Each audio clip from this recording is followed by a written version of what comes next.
जिनके हस्ताक्षर समय की पुस्तक पर विद्यमान है, समय और सृष्टि जिनके द्वारा गतिमान है, जिन्होंने अनैतिकता, अनीति, अन्याय और दमन को समाप्त करने के लिए विभिन्न रूपों में प्रकट होकर सदा ही जगत का कल्याण किया है, जो संयम और नियम के समर्थक हैं, किंतु यदा कदा स्वयं भी व्यग्र हो उठते हैं।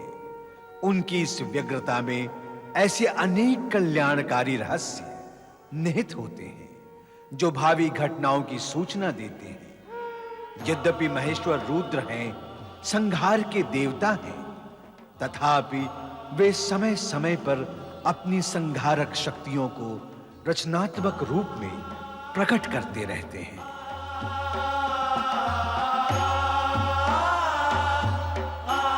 पति परमेश्वराय नमो नमः।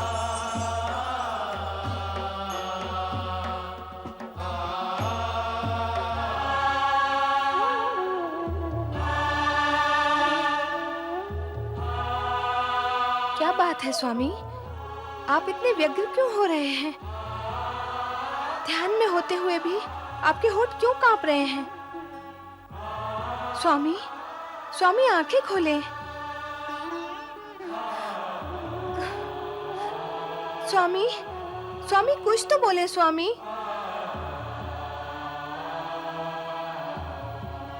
क्या बात है देवी, तुम इतनी व्यग्र क्यों हो रही हो? आपकी व्यग्रता देखकर। हाँ, हम व्यग्र और अशांत तो हैं। किंतु क्यों? कारण क्या है? एक कारण हो तो बताएं। कारण तो अनेकानेक है। इस जगत में देव, दानव, मानव कोई भी अनाचार अथवा अत्याचार से अछूता नहीं है। ये सभी समय समय पर अवसर पाते ही स्वार्थवश अथवा भोगवश उद्दंड होकर नैतिकता की मर्यादित सीमाओं का उल्लंघन करते हैं। इससे जगत में हाहाकार बढ़ता है और हम अशांत हो जाते हैं। स्वामी, आपने जिस सत्य का अनुभव किया वह कहा, अब मैं भी अपने अनुभव का सत्य कहूं? अवश्य कहो देवी। इस जगत में होने वाले समस्त अनाचारों, अत्याचारों और अनैतिक कार्यों को आपके अतिरिक्त अन्य कौन रोक सकता है?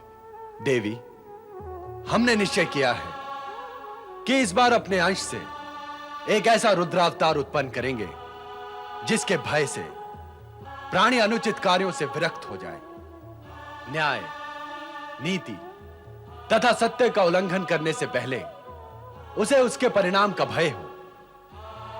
कारण कि परिणाम का भय विचार कर प्राणी अनैतिक व अनुचित कार्यों से दूर रहता है। अनैतिक व अनुचित कार्य वे ही प्राणी करते हैं जो परिणाम के भय से अनभिज्ञ हो। स्वामी, आपका विचार एवं निश्चय उत्तम और कल्याणकारी है। देवी, तुम तो जानती हो कि हम रुद्र हैं, संहार की देवता हैं। अपने अंश से उत्पन्न होने वाले उस रुद्रावतार के माध्यम से हम अपनी संहारक शक्ति को रचनात्मक रूप प्रदान करेंगे।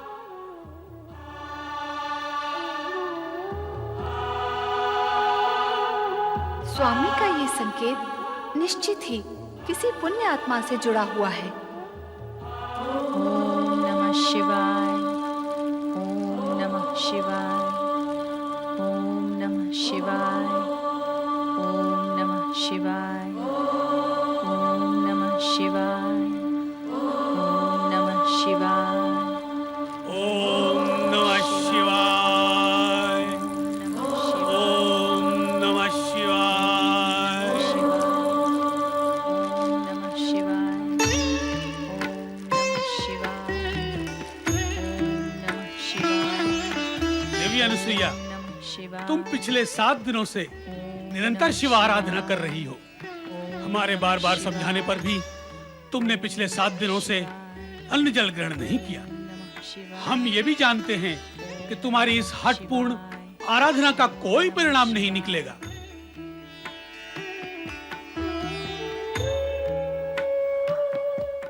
आप मेरे स्वामी हैं, इसलिए आपकी किसी भी बात का मैं प्रतिरोध नहीं करूंगी।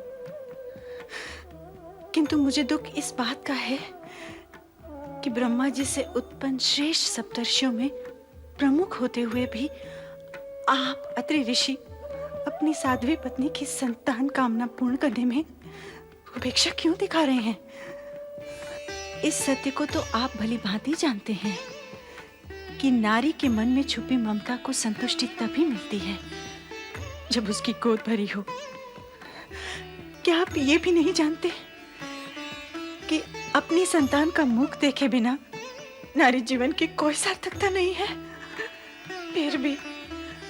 फिर भी आप ऐसे कठोर वचन कहते हैं कि मेरी आराधना का कोई परिणाम नहीं होगा। देवी अनुसुईया, तुम्हारे सतीत्व के तेज से समस्त जगत परिचित है, किंतु हम इस कटु सत्य से मुक्त नहीं हो सकते कि हमारे भाग्य में अपनी संतान का सुख नहीं है। ये हम अपने दिव्य ज्ञान के बल से जान चुके हैं। अब जैसी तुम्हारी इच्छा तुम करो, हम तुमसे कुछ नहीं कहेंगे।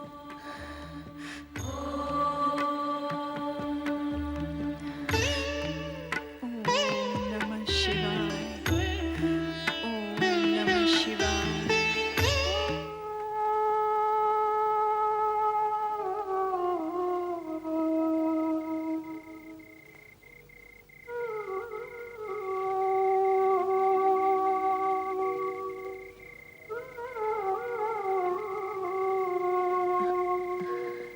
स्वामी, मैंने सदा मन, वचन, कर्म से आपकी सेवा की है। नारी और पत्नी का हर कर्तव्य और धर्म निभाया है। फिर आपने ऐसा क्यों कहा कि हमारे भाग्य में अपनी संतान का सुख नहीं है? शिवाराधना से तो असंभव भी संभव हो जाता है। फिर माता बनने की मेरी मनोकामना पूर्ण क्यों नहीं हो सकती? क्यों नहीं हो सकती? क्यों नहीं हो सकती?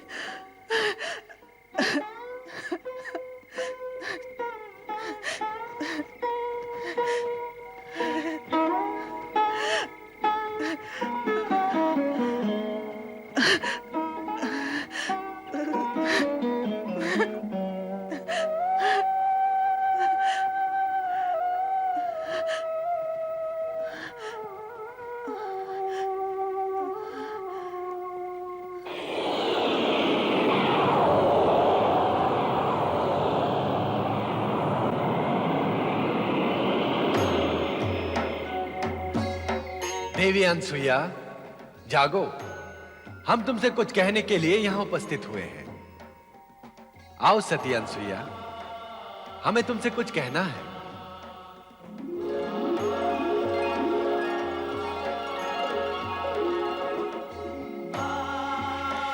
शिवशंकर प्रभु,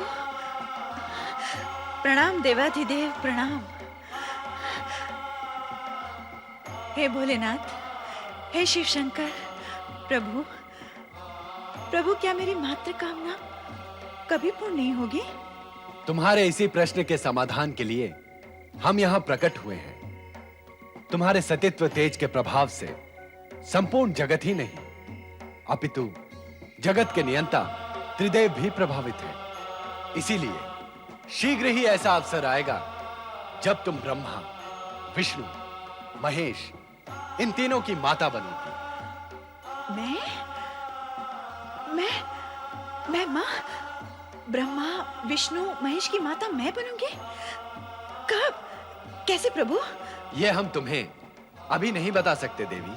हे शिव शंकर, क्या आप नहीं जानते कि मैं मातृत्व का सुख प्राप्त करने के लिए कब से आपकी आराधना कर रही हूँ?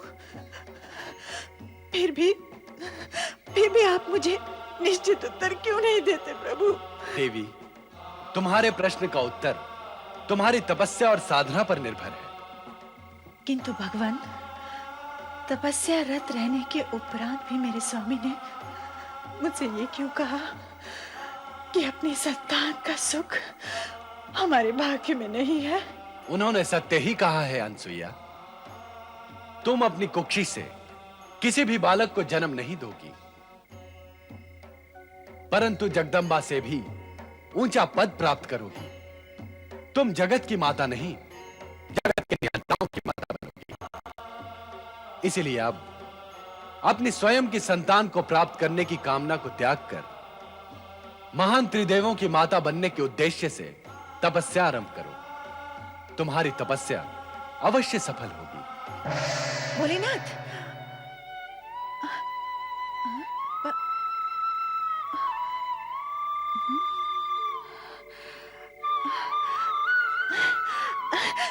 स्वामी, स्वामी उठिए, स्वामी, स्वामी उठिए ना।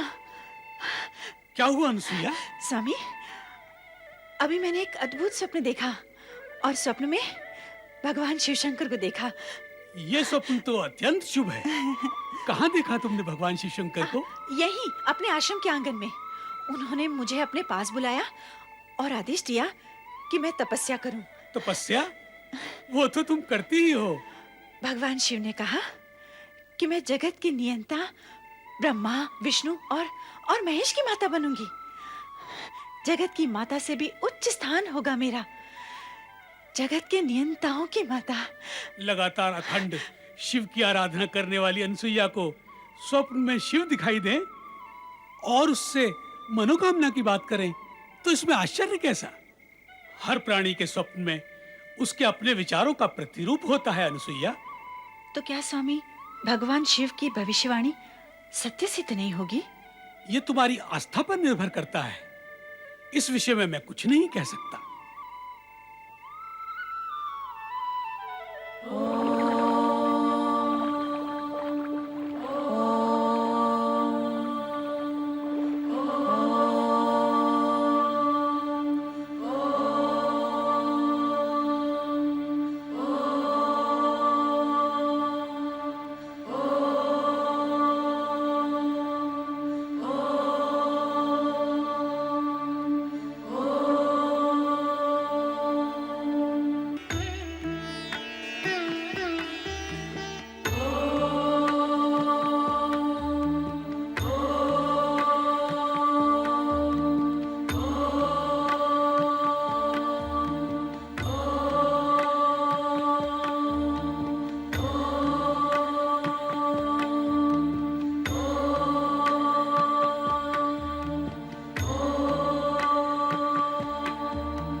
सती अनसुया? नारायण नारायण।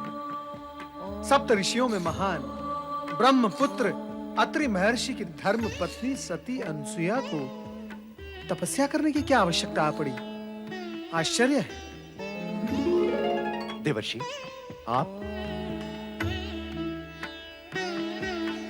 देवर्षि, क्या आप बता सकते हैं कि सती अनुसुईया को ऐसी कठोर तपस्या करने की क्या आवश्यकता पड़ी? नारायण नारायण, मेरा प्रश्न भी यही है देवराज, किंतु उत्तर कौन देगा? क्या आप सती अनसुया को पहले से ही जानते हैं?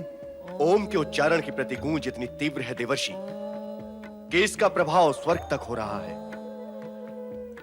उसी गूंज से प्रभावित होकर मैं यहां चला आया तो देख रहा हूं कि अत्रि ऋषि की पत्नी देवी अनसुईया कठोर तप कर रही हैं।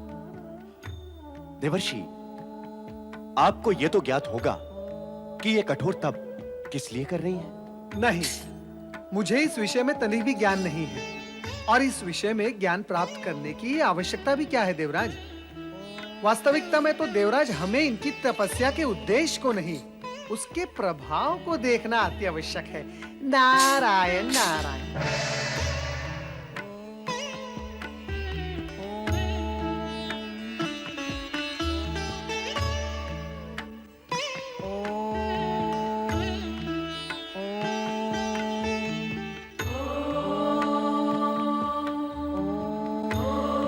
देवी अनसुईया, मेरी बात मानो, ये कठोर तपस्या त्याग दो और मेरे साथ आश्रम लौट चलो।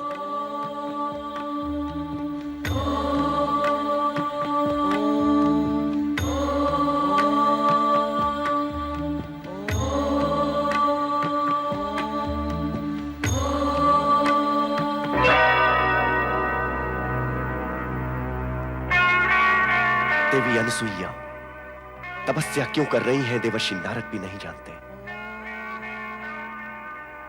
पति अत्रि की बात मानने और सुनने को भी वो तैयार नहीं है, बस कठोर तपस्या ही किए चली जा रही है। इतनी कठोर तपस्या कोई अकारण तो नहीं करता, इसका कुछ ना कुछ उद्देश्य अवश्य होगा। क्या उद्देश्य हो सकता है? कहीं वो स्वर्ग की प्राप्ति करना तो नहीं चाहती?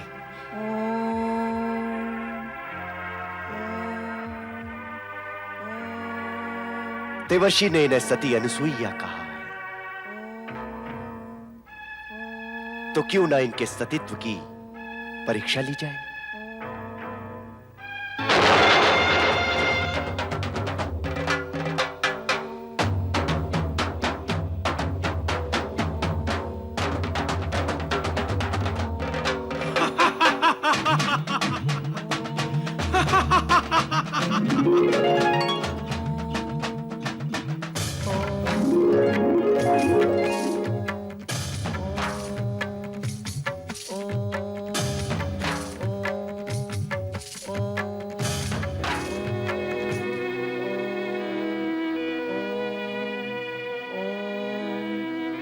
देवी अनसुईया, मैं अत्रि तुम्हें आश्रम ले जाने के लिए आया हूं। इस कठोर तपस्या का त्याग कर आश्रम चलकर स्वर्ग के सुख का भोग करो। जिस सुख की प्राप्ति के लिए तुम ये तपस्या कर रही हो, वो सुख मैं तुम्हें दूंगा।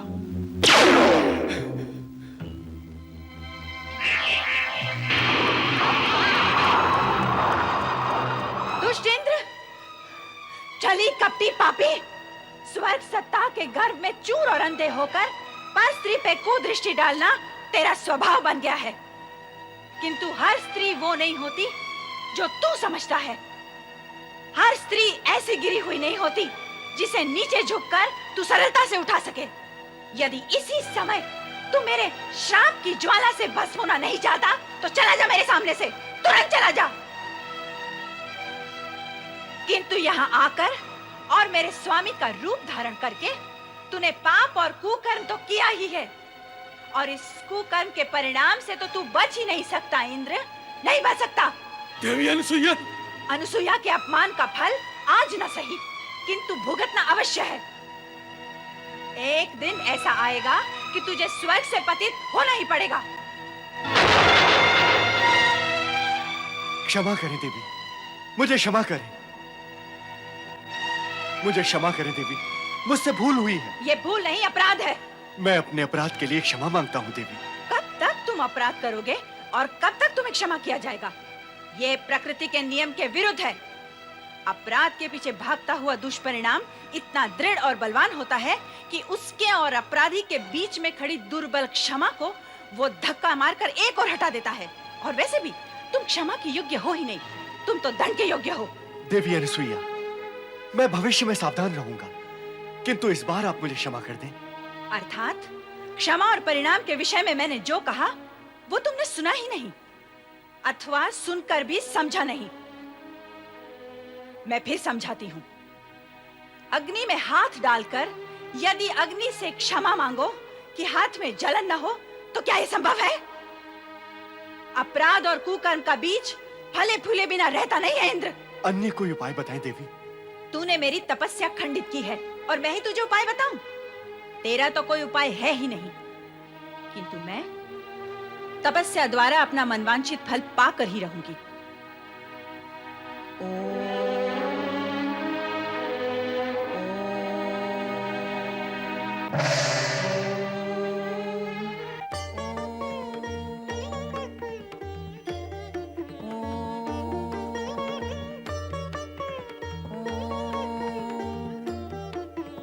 नारायण नारायण।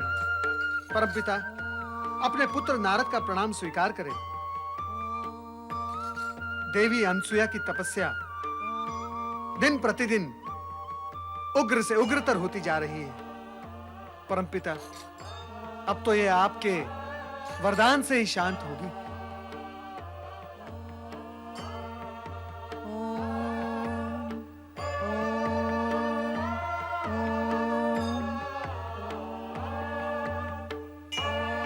अनसुया के समान महान सती इस जगत में अन्य कोई भी नहीं है नारद। उसकी इच्छा पूर्ति करना हम त्रिदेवों का कर्तव्य है। क्या अभिप्राय है आपका सृजनहार? क्या अनसुईया हम त्रिदेवियों सरस्वती, पार्वती तथा लक्ष्मी से भी महान सती है? सत्य तो यही है कि सतीत्व के विषय में उनकी समानता तुम तीनों में से कोई भी नहीं कर सकता। तुम्हें इस विषय में किसी भी प्रकार की शंका नहीं करनी चाहिए। ये कहकर आप हम तीनों का अपमान कर रहे हैं सृजनहार। नारायण नारायण। मैं तो माता सरस्वती की बात का समर्थन करूंगा परमपिता। यदि सती अनसुया का सतीत्व त्रिदेवियों से महान है, तो उसे अपनी सतीत्व की महानता का प्रमाण देना होगा, उसे सिद्ध करना होगा। नारद, तुम फिर अपनी लीला का विस्तार करने लगे। नहीं परमपिता, नहीं। मेरा उद्देश्य स्पष्ट है, निष्पक्ष है।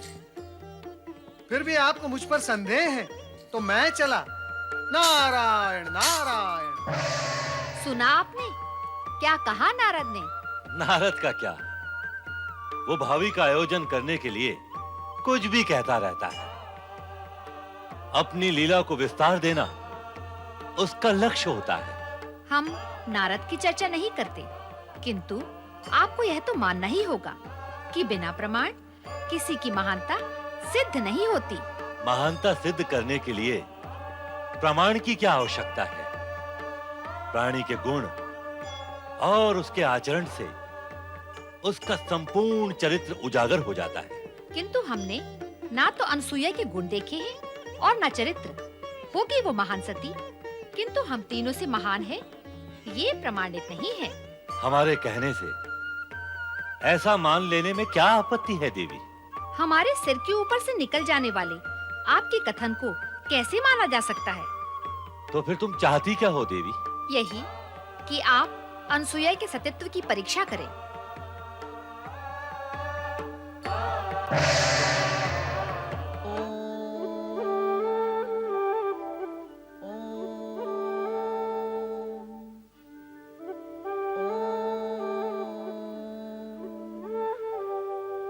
स्वामी, ये ओम का निनाद कैसा हो रहा है? सतियों में सर्वश्रेष्ठ सती अनुसुईया का वो तपस्या करके अपने सतीत्व का प्रकाश तीनों लोक में प्रसारित कर रही हैं। नारायण नारायण। प्रभु, आपने जो कहा मैं भी उसी का अनुभव कर रहा हूँ। हाँ नारद, तुम क्या अनुभव कर रहे हो? नारायण नारायण। यही माता कि सतियों में सर्वश्रेष्ठ सती अनसुया अपनी तपस्या द्वारा सतीत्व का प्रकाश तीनों लोक में प्रसारित कर रही हैं। कैसे कर लिया तुमने ये अनुभव?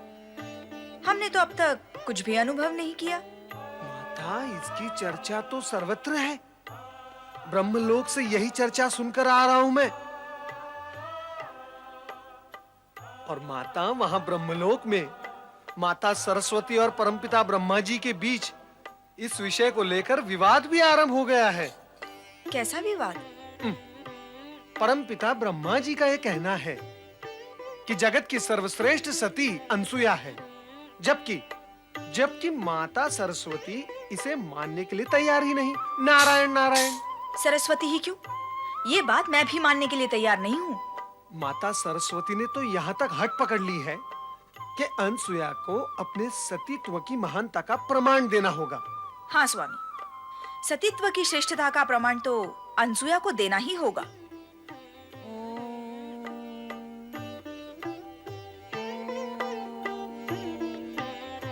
नारद, तुम हमसे पहले यहाँ आ पहुंचे, इतना शीघ्र? नारायण नारायण। परमपिता, श्री हरि के दर्शन करने आपको यहाँ आने में समय लगा, कारण कि आप समस्या का बोझ लेकर साथ आ रहे थे, और मैं तो मात्र श्री हरि के दर्शन करने आया हूँ। अनसुया का ये आह्वान हमारे लिए ही है श्री हरि। देवी सरस्वती की तीव्र इच्छा है कि हम अनसुया के सतीत्व की परीक्षा लेकर उसे वरदान दें। यदि वरदान देना ही है तो उसके सतीत्व की महानता की परीक्षा लेकर ही दिया जाना चाहिए। मैं भी श्री हरि से यही अनुरोध करूंगी। नारायण नारायण। श्री हरि, देवी सरस्वती के पश्चात देवी लक्ष्मी का आग्रह भी यही है कि हमें अनसुया के सतीत्व की परीक्षा लेनी चाहिए। लगता है यह कार्य करना ही होगा, किंतु ऐसा करने से पूर्व हमें भगवान शिव के पास जाना होगा। ये तपस्या हम त्रिदेवों को प्रसन्न करने के लिए ही हो रही है। हर हर महादेव।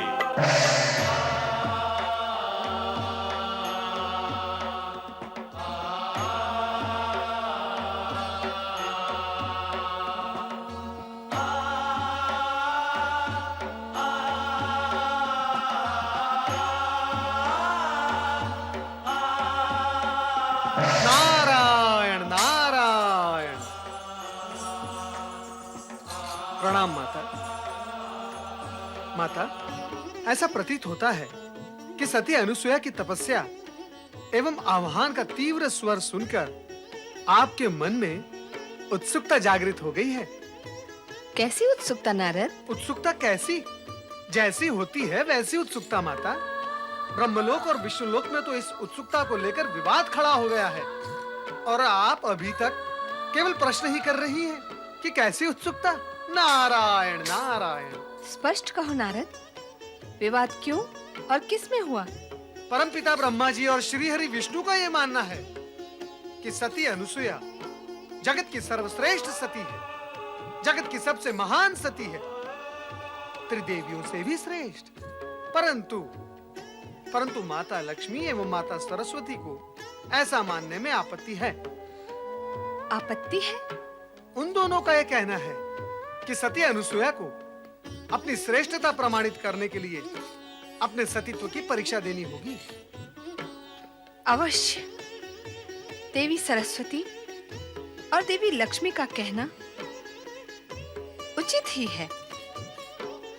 परीक्षा तो अनुसुईया को देनी ही होगी। ओम नमः शिवाय। नारद, तुम यहाँ भी हमसे पूर्व ही पहुंच गए। उत्सुकता जागृत करने और भूमिका बांधने का कार्य भला नारद से अच्छा कोई और कर सकता है? परमपिता, मैं माता पार्वती से अनसुया के विषय में यही प्रश्न करने आया था कि देवी अनसुईया महानतम सती हैं। अब इस विषय में कोई विवाद नहीं रहा, और तुम भी इस विषय में अब देवी पार्वती से कोई प्रश्न न करो। जागे महेश्वर। आंखें खोलिए शिवशंकर।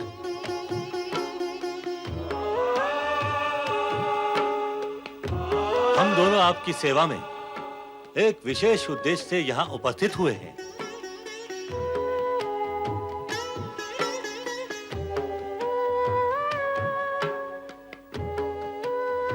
पधारिए ब्रह्मदेव और श्रीहरि, आपका स्वागत है। स्वामी, क्या ये सत्य है कि देवी अनुसुईया हम त्रिदेवियों से भी महान सती है?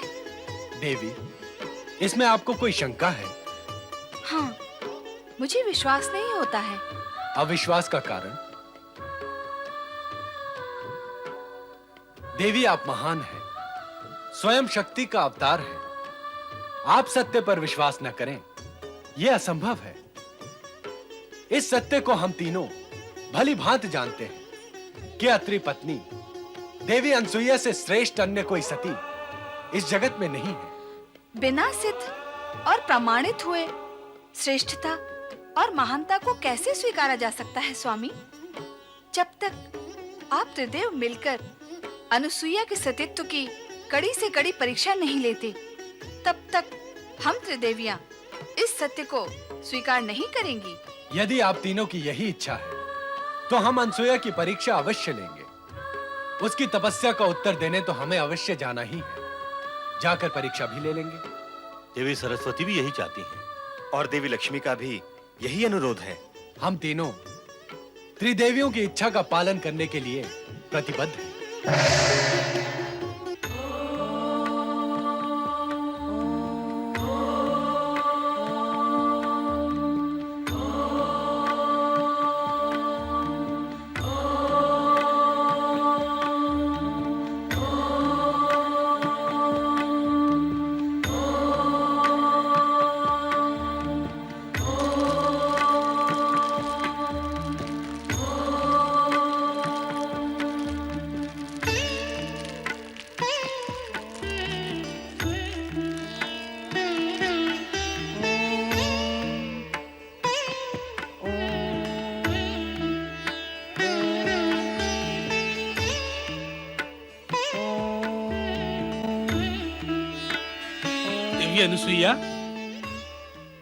देवी अनुसुईया, मैं पुनः तुमसे अनुरोध करता हूँ कि इस तपस्या से तुम्हें कोई लाभ होने वाला नहीं।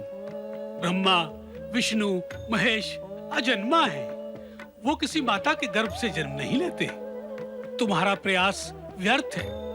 इस तपस्या को त्याग कर मेरे साथ आश्रम लौट चलो, इसी में तुम्हारा हित है।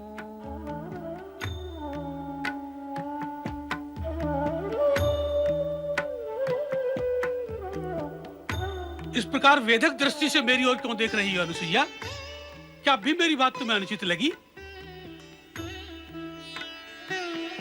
दुष्ट इंद्र ने भी कुछ समय पूर्व आपका रूप धारण करके ऐसा ही प्रयास किया था, किंतु मेरे अंतर में जागृत सतीत्व ने उसकी कपटी माया को आवरण कर दिया और मैंने उसे प्रताड़ित करके भगा दिया था।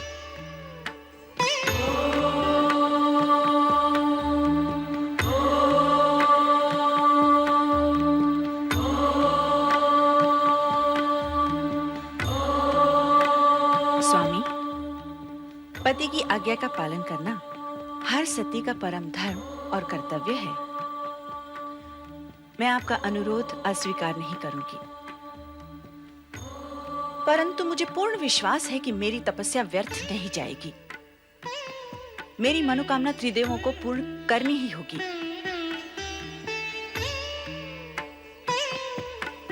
चलिए स्वामी।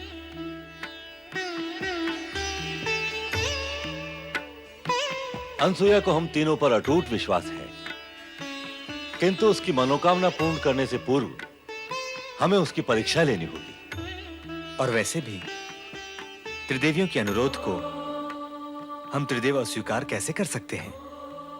अनसुईया की परीक्षा लेने से पूर्व हमें अपना वेश बदलना होगा। हम उसकी परीक्षाओं की व्यग्रता देखकर पार्वती भी व्यग्र हो उठती हैं और व्यग्रता का कारण पूछती हैं।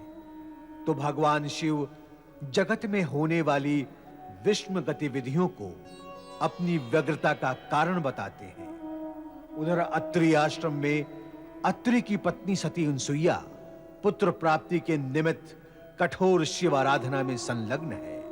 रात्रि को स्वप्न में शिव अनसुईया को दर्शन देकर बताते हैं कि वो त्रिदेव की माता बनेगी। शिव के आश्वासन से प्रेरित होकर अनसुईया कठोर तप करती है। त्रिदेव विचलित होते हैं। सबसे अधिक भयभीत और विचलित इंद्र होता है।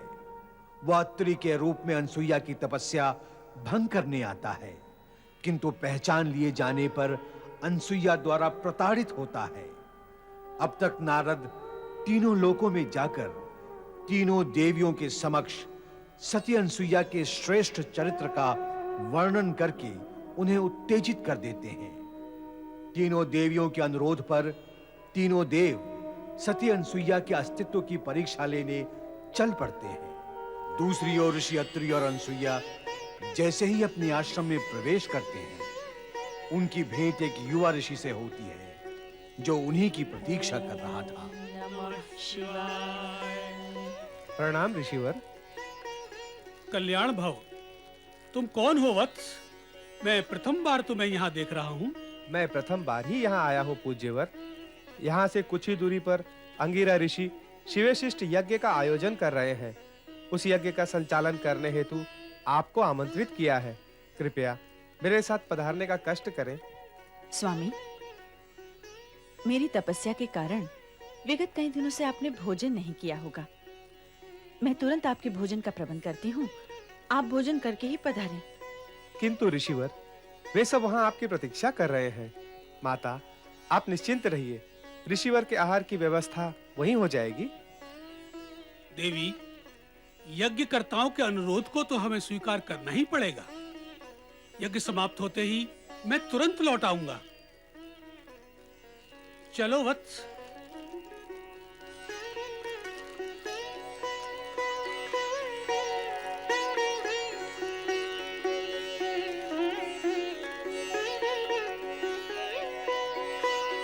भिक्षाम देहि, भिक्षाम देहि, भिक्षाम देहि, भिक्षाम देहि, भिक्षाम देहि।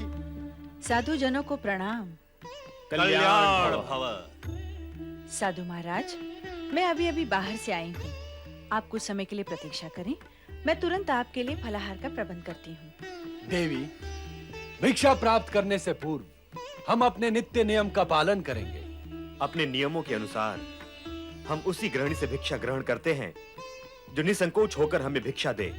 अर्थात यही कि पर पुरुष जैसा व्यवहार न करके लाज, मर्यादा और संकोच को त्याग कर हमें भिक्षा दे। ये कैसे संभव है? विचित्र मांग है आप तीनों की। कोई भी पतिव्रता सन्नारी इस प्रकार की स्थिति के लिए कभी तैयार नहीं होगी। भला भला पर पुरुषों के सामने कोई भी स्त्री अपनी लाज और मर्यादा का त्याग कैसे कर सकती है? आप निसंकोच व्यवहार की अपेक्षा क्यों करते हैं मुझसे? लाज और मर्यादा तो नारी के आभूषण होते हैं, और आप आभूषणहीन रूप में मुझे क्यों देखना चाहते हैं? लगता है आपके मन में कोई खोट है। हमारे प्रति शंका और संदेह रखने वाले को हम अपने क्रोध की ज्वाला से तुरंत भस्म कर देते हैं। हम सच्चे तपस्वी हैं।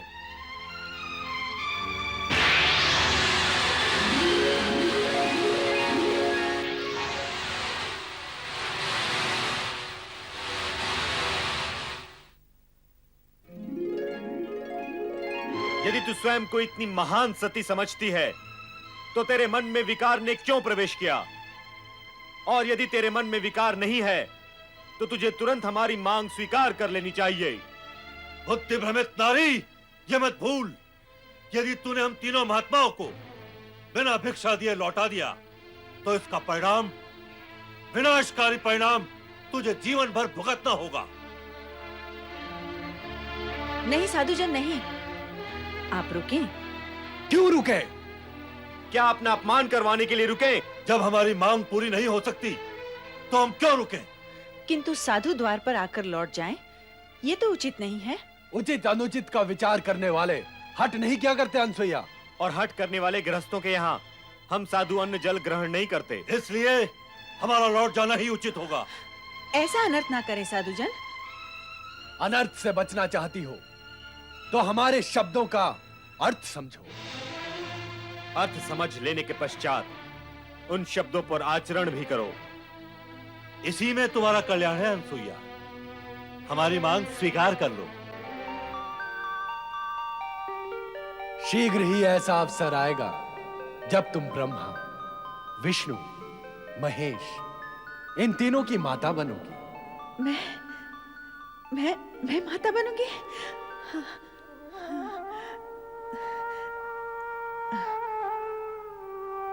तो क्या अब हम लौट जाएं? लौटना ही होगा। ऋषि के द्वार से कोई निराश लौटता तो नहीं, परंतु क्या करें, जैसी विधाता की इच्छा। मुझे आपकी मांग स्वीकार है। भली भांति विचार कर लिया तुमने? नारी सुलभ मर्यादा और लाज का प्रश्न मत उठा देना। अनसुईया, निसंकोच होकर व्यवहार करना। अवश्य, जैसा आप चाहते हैं मैं वैसा ही करूंगी। किंतु आश्रम के बाहर रहकर मैं आपकी ये मांग कैसे पूर्ण कर सकती हूँ? इससे आश्रम की पवित्रता भंग होगी।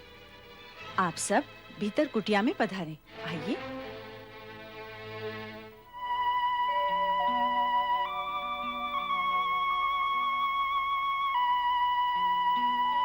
स्वामी, ये त्रिदेव मेरी परीक्षा लेकर मेरी मनोकामना पूर्ण करने आए हैं। मैं तभी इनके सामने अपनी लाज, मर्यादा और संकोच का त्याग कर सकती हूँ जब ये तीनों नवजात शिशु बनकर मुझे माता के रूप में निहारें। मुझे अनुमति प्रदान करें स्वामी, प्रदान करें।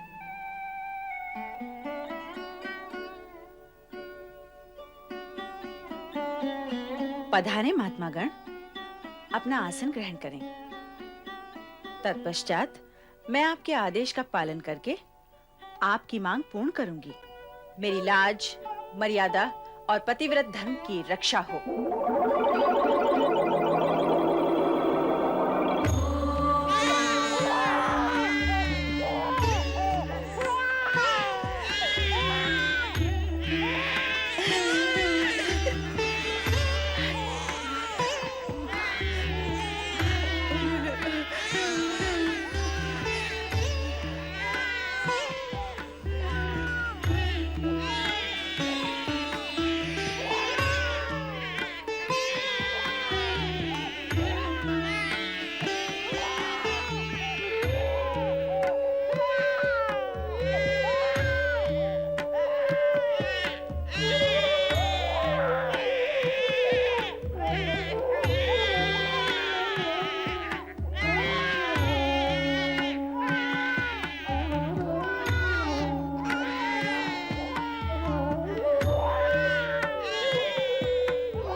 आप धन्य हैं त्रिदेव, धन्य है।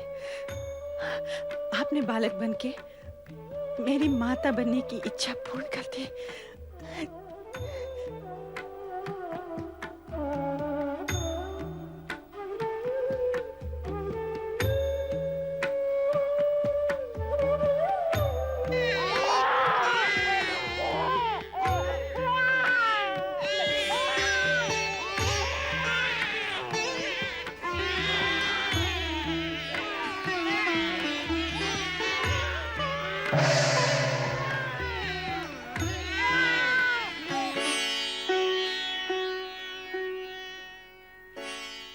देवी पार्वती, आप चिंतित लग रही हैं।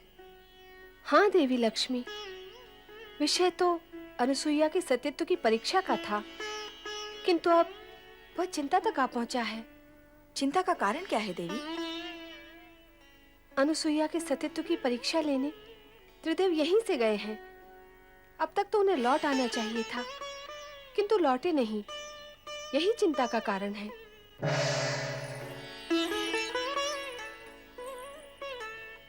आओ देवी सरस्वती, आपका स्वागत है। स्वागत कर रही हो, किंतु उदास हो। लगता है विषय वही अनसुईया के महान सती होने का है। ऐसा ही कुछ है। त्रिदेव भी यही मानते हैं कि वो जगत की सर्वश्रेष्ठ सती है। नहीं, सर्वश्रेष्ठ नहीं। नहीं, हाँ, वो चाहे जितनी बड़ी सती हो, हमसे बड़ी सती नहीं हो सकती। हम भी यही कहती हैं। हाँ, हमारा भी यही मानना है कि वो हमसे बड़ी सती नहीं हो सकती है। नारायण नारायण। त्रिदेवियों को नारद का प्रणाम। त्रिदेवों को एक साथ प्रणाम करने का अवसर प्राय प्राप्त होता रहता है, किंतु त्रिदेवियों को एक साथ प्रणाम करने का अवसर और सौभाग्य कभी-कभी प्राप्त होता है। आहाहाहा। आज कैलाश पर त्रिदेवी सम्मेलन है। अवश्य ही कुछ विशेष प्रसंग होगा, किंतु त्रिदेवियों की शोभा तो त्रिदेव से है। कहाँ है त्रिदेव? नारायण नारायण। मैं तो विष्णु लोक, ब्रह्मलोक दोनों में भ्रमण करके आ रहा हूँ। दोनों लोग सूने पड़े हैं और यहाँ पर भगवान भोलेनाथ भी नहीं है। आप तीनों को तो अवश्य ज्ञात होगा ही कि त्रिदेव कहाँ है। नारद, तुम वाक्पटु तो हो ही, अभिनय पटु भी हो। तुम तो ऐसे अज्ञानी बन रहे हो जैसे तुम्हें कुछ ज्ञान ही न हो। कैसा ज्ञान माता? क्या तुम नहीं जानते कि त्रिदेव अनुसुईया के सतीत्व का अभिमान चूर चूर करने गए हैं? कैसे जानूंगा? कैसे माता? जबकि मैं ये जानता हूँ कि सती अनसुया को अभिमान छू भी नहीं सकता, तो फिर उसके चूर चूर होने का प्रश्न भी नहीं उठता। किंतु नारद, तुम ये तो जानते हो कि त्रिदेव अनसुया को महान सती मानते हैं। हाँ, सो तो जानता भी हूँ और मानता भी हूँ माता। क्या तुम भी यही मानते हो? विवशता है माता, विवशता। त्रिदेव जिसे मानते हैं उसे यदि मैं अमान्य कर दूं तो स्वयं मैं अमान्य हो जाऊंगा। तो सत्य यह है कि त्रिदेव की मानता के कारण ही तुम भी यही मानते हो कि अनसुया जगत की महान सती है। हाँ माता। किंतु इसका प्रमाण क्या है? प्रमाण असत्य से उत्पन्न शंका का होता है माता। जो प्रत्यक्ष है उसका क्या प्रमाण? सत्य असत्य का ज्ञान बिना परीक्षा लिए कैसे होगा नारद? माता, यही जानने तो मैं अत्रि आश्रम गया था। क्या नारद, तुम अत्रि आश्रम गए थे? हाँ माता, मैं वहीं से आ रहा हूँ। तो क्या वहाँ त्रिदेव नहीं थे? अब क्या बताऊं मैं माता? जो सत्य है वही कहो नारद। बताओ नारद, त्रिदेव वहाँ थे अथवा नहीं? थे भी और नहीं भी। नारद, अपनी लीला का प्रदर्शन दानवों अथवा मानवों पर किया करो। स्पष्ट कहो, त्रिदेव वहाँ थे या नहीं? कहो नारद, अनुसुईया के आश्रम में तुम्हें त्रिदेव के दर्शन हुए अथवा नहीं? माता, मैंने वहां अनसुया के 3 छोटे-छोटे शिशुओं के दर्शन किए, किंतु त्रिदेव के तो तीनों लोक में कहीं दर्शन नहीं हुए। ये क्या? कहाँ गए वे तीनों? नारद, तुमने ये क्यों कहा कि त्रिदेव वहाँ थे भी और नहीं भी? नारायण नारायण। माता, मैं तो कण-कण में प्रभु के दर्शन करता हूँ। सती अनसुया के उन तीनों शिशुओं में भी मैंने त्रिदेव के दर्शन किए। बस इसीलिए कह दिया कि वे वहां थे। नारद, अपने से बड़ों के साथ ऐसा निर्मल विरोध करते हुए तुम्हें तनिक भी संकोच नहीं होता? मैंने कोई विनोद नहीं किया माता। रही बात संकोच की, सो तो भक्तों को संकोचहीन करने में त्रिदेव भी कब संकोच करते हैं। अभिप्राय क्या है तुम्हारा? कोई अनर्थकारी अभिप्राय नहीं है माता। सरल और स्पष्ट अभिप्राय है कि जब तक भक्त निसंकोच होकर त्रिदेव से वरदान नहीं मांगते, तब तक त्रिदेव भी निसंकोच होकर भक्तों को वरदान नहीं देते। तो तुम्हारा अभिप्राय है कि त्रिदेव अनुसुईया को निसंकोच होकर वरदान देने गए हैं? माता, कहा न मैंने कि मैंने त्रिदेव को तीनों लोक में कहीं नहीं देखा। तो फिर गए कहाँ? माता, आप तीनों मुझसे और मैं आप तीनों से यही प्रश्न पूछ रहा हूँ कि वे गए कहाँ? नारद, तुम जब अत्रि आश्रम गए थे तो तुमने अनुसुईया से उनके विषय में नहीं पूछा? तो क्या अनसुईया ने 3 शिशुओं को एक साथ जन्म दिया है? हमें तो इस विषय में भी कुछ ज्ञान नहीं था कि अनसुईया माँ बनने वाली है। पर माँ बनने वाली इतनी कठोर तपस्या कैसे कर सकती है? नारायण नारायण, कहीं ऐसा तो नहीं हुआ कि सती अनसुईया की परीक्षा लेने गए त्रिदेव को स्वयं परीक्षा देनी पड़ गई हो? नारायण नारायण, अर्थात पृथ्वीलोक की भाषा में उन्हें कहीं लेने के देने पड़ गए हो। और फिर ये आवश्यक भी तो नहीं कि सदा त्रिदेव परीक्षा देने पर उत्तीर्ण ही हो जाए। नारद, तुम हमारी चिंता कम करने की अपेक्षा उसे बढ़ा ही रहे हो। माता, यदि मेरे वश में होता तो मैं आप तीनों की चिंता कम क्यों करता? नारायण नारायण, अर्थात जड़ मूल से मिटा ही न देता। पर क्या करूं माता, विवश हूं। नारद, ऐसा लगता है कि तुम हमसे कुछ छिपा रहे हो। छिपने वाले तो छिप ही गए माता, अब मैं क्या छिपाऊंगा? नारद, तुम तो त्रिकालदर्शी हो। दिव्य दृष्टि से देखकर बताओ कि इस समय त्रिदेव कहाँ हैं? दिव्य दृष्टि और दिव्य शक्ति से तो आप तीनों भी संपन्न हैं माता।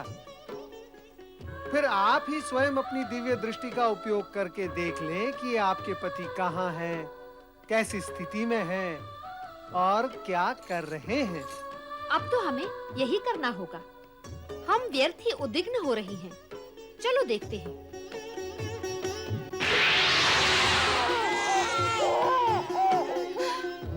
क्या तुम दोनों ने वही देखा जो मैंने देखा? यही प्रश्न मैं करने वाली थी। यही प्रश्न आप दोनों से मैं भी कर रही थी। क्या प्रश्न है आप तीनों देवियों का? तनिक मैं भी तो सुनूं। नारद, सब कुछ जानते हुए भी तुम अंधे की बनते हो। क्या तुम नहीं जानते कि अत्रि ऋषि के आश्रम में अनुसुईया के पालने में त्रिदेव शिशु बनकर पै पै कर रहे हैं? पै पै नहीं, ए कर रहे हैं। पै पै भी नहीं और ए भी नहीं, उआ उआ करके रो रहे हैं। नारायण नारायण, सभी ने अपने अपने पतियों को शिशु रूप में रोता देख सुन लिया। अच्छा हुआ आप तीनों ने उन तीनों को देख लिया। आपकी चिंता दूर हो गई ना। अब आप मुझे आज्ञा दें, मैं चला। रुक जाओ नारद, हमारी चिंता अभी दूर नहीं हुई है, बढ़ गई है। अभी तो केवल इतना ही ज्ञात हुआ है कि वे अनसुईया के पालने में हैं। अब और क्या ज्ञात करना शेष है माता? नारद, कभी-कभी तुम्हारे प्रश्न बाण की नोक से भी अधिक नोकीले होते हैं। उन तीनों को वहां से कैसे मुक्त करें, यह ज्ञात करना तो शेष ही है। नारद, तुम्हें हमारे साथ तुरंत अत्रि आश्रम चलना होगा। मैं?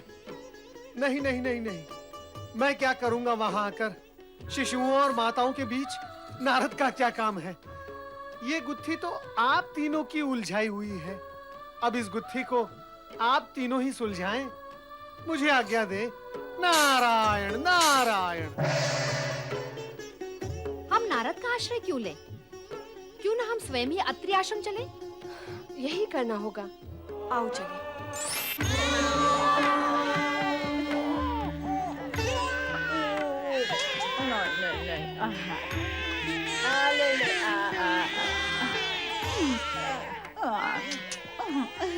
देवी अनुसुईया, ये शिशु किसके हैं?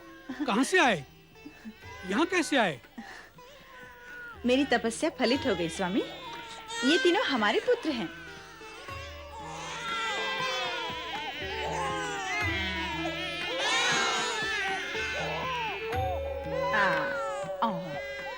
ऋषिवर अत्रि,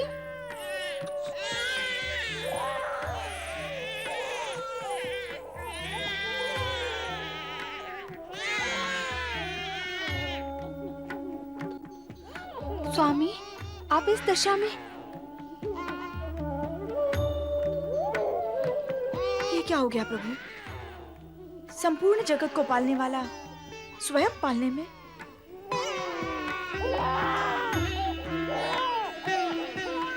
ये कैसे हुआ ब्रह्मदेव? ये तुमने क्या किया अनुसुईया? क्यों किया तुमने ऐसा? त्रिदेव को इस स्थिति तक पहुंचाने में तुम्हें तनिक भी संकोच नहीं हुआ? अर्थात आप इस सत्य को स्वीकार करती हैं कि मैं निसंकोच होकर ये सब कर सकती हूँ। तो विचार करें कि संकोच करते हुए मैं जो करती उसका रूप स्वरूप क्या होता। अभिप्राय क्या है तुम्हारा? अभिप्राय तो कभी कुछ भी नहीं था मेरा। अभिप्राय तो आप तीनों देवियों का था, जिसे लेकर आपके पतिगण मेरी परीक्षा लेने आए थे। आश्चर्य! अनसुया ने त्रिदेव को शिशु बनाकर पालने में कैसे सुला दिया? उससे भी बड़ा आश्चर्य तो ये है कि त्रिदेव शिशु बन कैसे गए? वे स्वयं शिशु बनना चाहते थे। ऐसी ही उनकी मांग थी। मैंने तो मात्र उनकी मांग को उनकी आज्ञा समझकर पूर्ण किया है।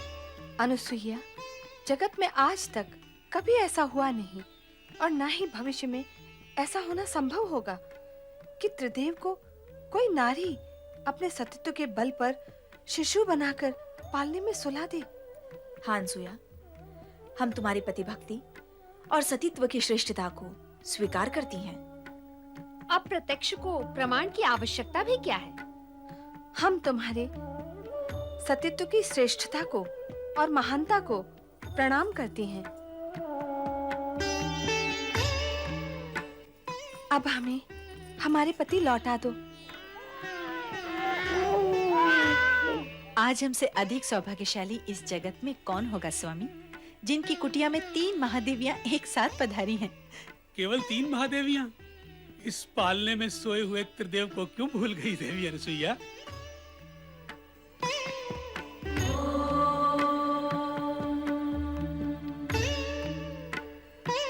ऋषिवर, कृपा कर अनुसुईया से कहें कि वे त्रिदेव को उनके मूल रूप में प्रकट करें। क्या त्रिदेव स्वयं ऐसा नहीं कर सकते? नहीं, अनसुया की सतीत्व की शक्ति ने उन्हें शिशु बनाया है। अब वही शक्ति उन्हें मूल रूप दे सकती है। त्रिदेव कभी भी अपने भक्तों की शक्ति के विरुद्ध अपनी शक्ति का उपयोग करके उनको अपमानित नहीं करते, कारण कि भक्तों के पास भी त्रिदेव की ही शक्ति होती है। यदि त्रिदेव को अपनी शक्ति का प्रयोग करना ही होता तो वे शिशु बनते ही क्यों? अनुसुईया के सतीत्व की श्रेष्ठता का सम्मान का ध्यान रखकर अब वे अपने मूल रूप में स्वयं नहीं आएंगे। जब उन्होंने अनुसुईया के सतीत्व की श्रेष्ठता को स्वीकार किया है तो उनकी इच्छा का अवश्य सम्मान करेंगे। अतः ऋषिवर, आप ही अनसुया से कहें कि वे त्रिदेव को अपने मूल रूप में प्रकट करें। ब्रह्मा, विष्णु, महेश ने तुम्हारी मनोकामना पूर्ण की देवी। यदि तुम इन्हें शिशु बनाकर रखोगी तो संपूर्ण जगत की व्यवस्था और स्थिति अस्त व्यस्त हो जाएगी। त्रिदेव को उनका मूल रूप प्रदान करो देवी अनुसुईया।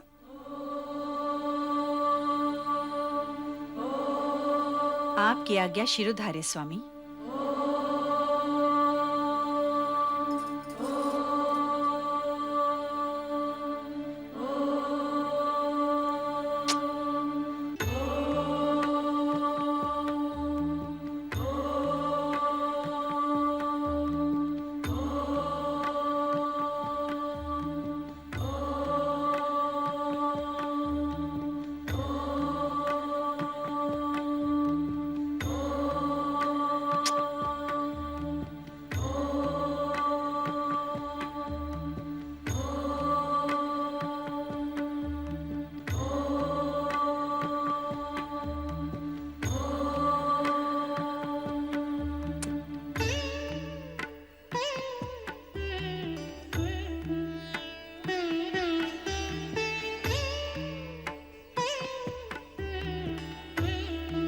पतिव्रत धर्म की सदा जय हो।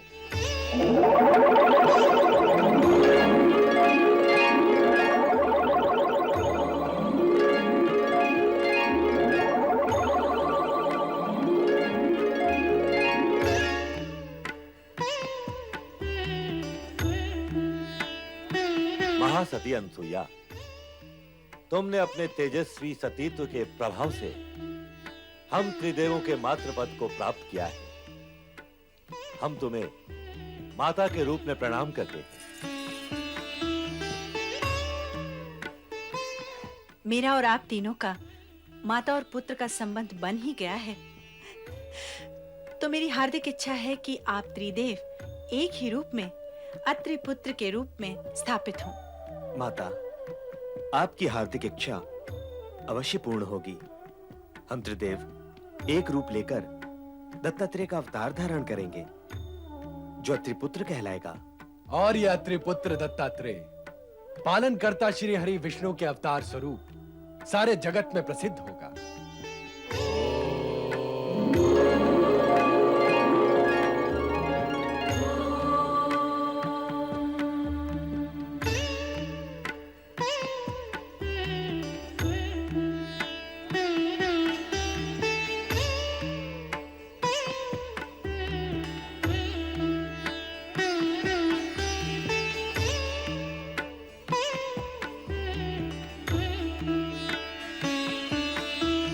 त्रिदेव रूपधारी दत्तात्रेय, आप हम त्रिदेवों की सम्मिलित शक्ति के धारक होते हुए भी सौम्य, शालीन, परोपकारी एवं शांत प्रकृति के हैं। और भगवान दत्तात्रेय एवं विष्णु अवतार के रूप में आपकी कीर्ति दिग दिगंत तक व्याप्त रहेगी।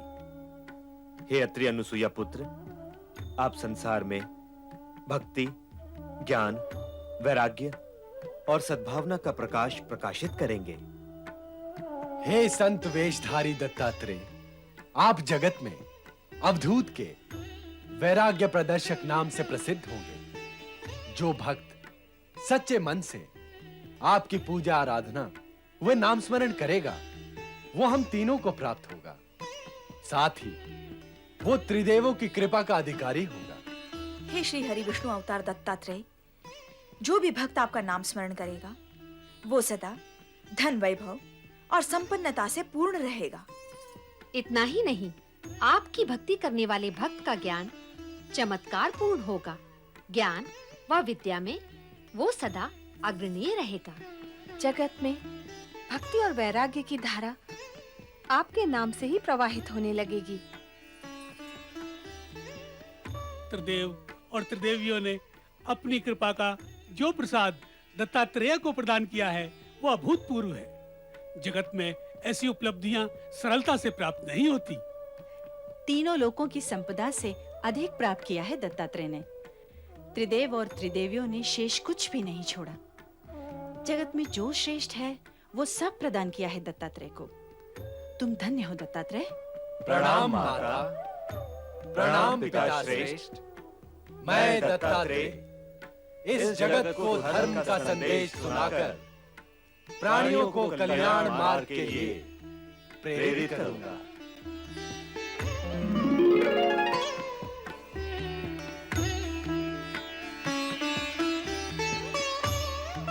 माता, आप उदास न हो। हमने ही स्वप्न में आकर आपको पुत्र प्राप्ति के लिए तपस्या का उपाय सुझाया था। इसलिए हम अपने अंश से आपको ऐसा रुद्र अवतारी पुत्र प्रदान करेंगे जो सदा आपकी सेवा में रहेगा। रुद्र अवतारी शिवांशी प्रकट हो।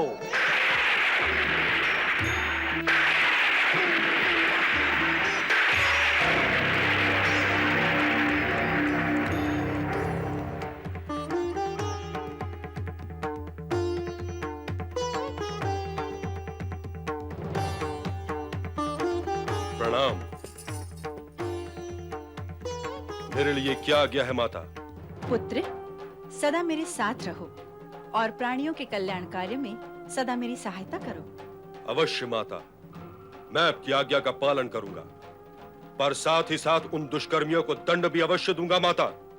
जो नीति नियम और धर्म का पालन नहीं करेंगे और हमारे सम्मान को ठेस पहुंचाएंगे। देवेश्वर, आपका ये रुद्रावतार तो जन्म से ही रौद्र रूप धारण करने लगा है। इसे कहें कि अपने क्रोध पर अंकुश रखे। रुद्रावतारी शिवांशी, यदि तुमने अपने क्रोध पर संयम नहीं रखा तो जनसाधारण तुम्हें शिवांशी न कहकर दुर्वासा के नाम से पुकारेगा। जनसाधारण मुझे क्या पुकारेंगे इसकी मुझे तनिक भी चिंता नहीं है प्रभु।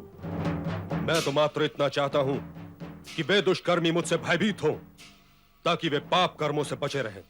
स्वामी, आपने स्वयं मुझसे कहा था कि आप ऐसे रुद्रावतार को प्रकट करना चाहते हैं जिसके भय से लोग अनाचार तथा अत्याचार करने से बचे रहें। अब शिवांश को अत्रि अनुसुईया के पुत्र के रूप में प्रकट करके वह कथन सत्य कर दिखाया। पुत्र, तुम्हें देखकर ऐसा प्रतीत होता है कि अपने स्वभाव के कारण तुम दुर्वासा के नाम से ही प्रसिद्ध होगे। आपके वचन सत्य सिद्ध होंगे माता पार्वती। अब मुझे आज्ञा दे, मैं देहाग्नि से तप रहा हूं, शीघ्र स्नान करके शांत होना चाहता हूं। माता अनसुईया, मैं स्नान करके लौटूंगा, मेरे लिए भोजन की व्यवस्था अवश्य करें। अब आप हमें आज्ञा दीजिए।